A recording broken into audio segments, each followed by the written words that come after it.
Is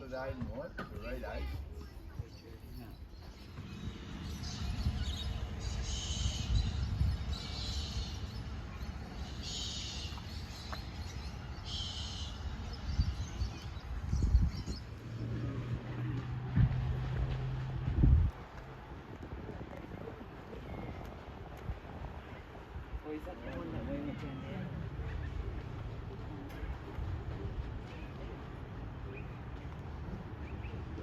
What a beautiful day.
Today's journey will take us into the largest collection of paddle steamers to be found anywhere in the world, some dating back to the early days of the riverboat trade, when the river was a natural highway linking a civilized place like Echuca to the remote properties and stations along the Darling and Murrumbidgee rivers.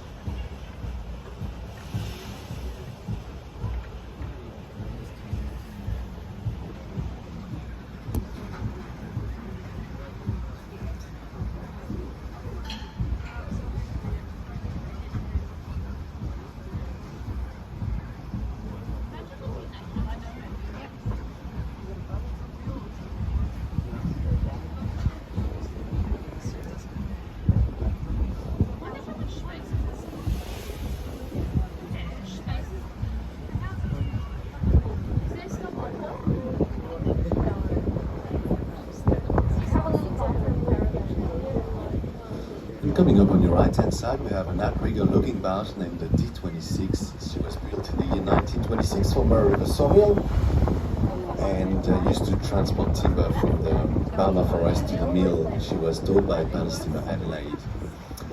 And over there in front of us you can see the Pevensey making her departure. The Pevensey was built in 1910 in Echuca, started her life as a barge named the Mascot. She was upgraded in 1911 into this very large paddle steamer you can see today. Pevensey was transporting the wool from the Pevensey station near Hay on the Murrumbidgee River all the way down to the Echuca wharf where we are now. And with her barges she was capable of transporting up to 1,000 bales of wool every trip. If the Pevensey looks familiar to you, this may be because you would have seen her in the TV series All the Rivers Run. Very popular in the 1980s. She was renamed for the occasion the Philadelphia. On our right hand side there we have the Adelaide.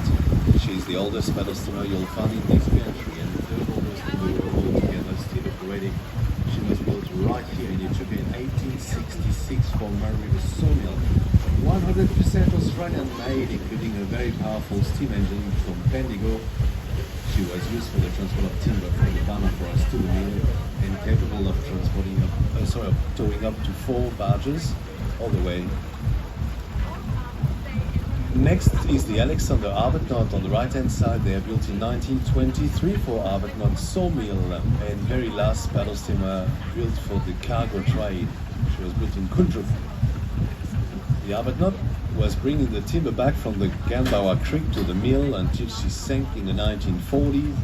Spent 30 years on the water. She was eventually rescued and rebuilt in Shepparton before arriving here to Echuca, where she began her career in tourism. In front of us we have a few more paddle boats, all privately owned. The first one is the Britannia, behind it is the Blackshack, the Venturous, Barracuda, Turradura, and at the back there we have paddle steamer Ranger.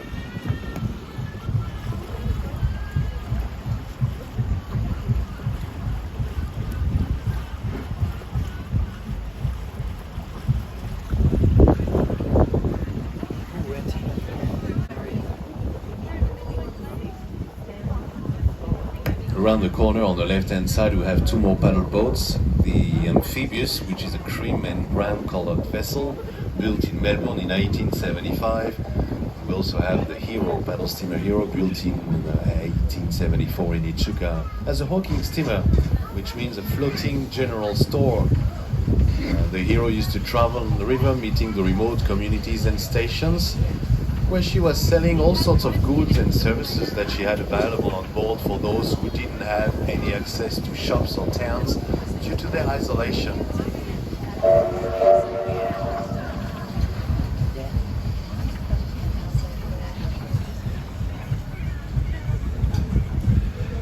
The Hero sank in 1957 at Banbury Bend after someone set her on fire, and she spent 4 decades on the bottom of the river at Banbury Bend until she was eventually rescued and fully rebuilt for a cost of over $4 million.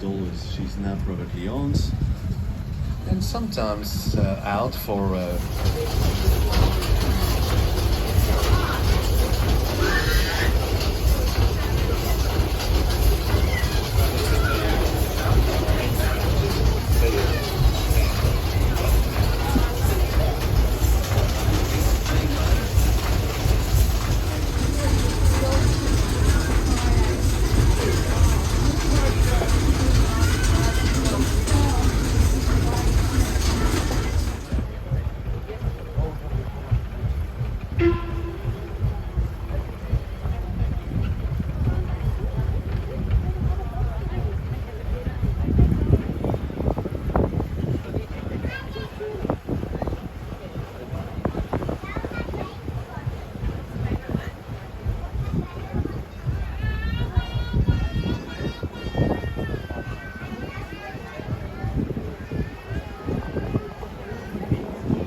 this last section of the river we're passing now before reaching our destination at River Bottom was once called Rotten Road.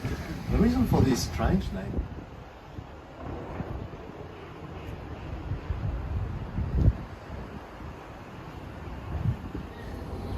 Now, I hit the button, maximize the cooking, or come on top of that little bill.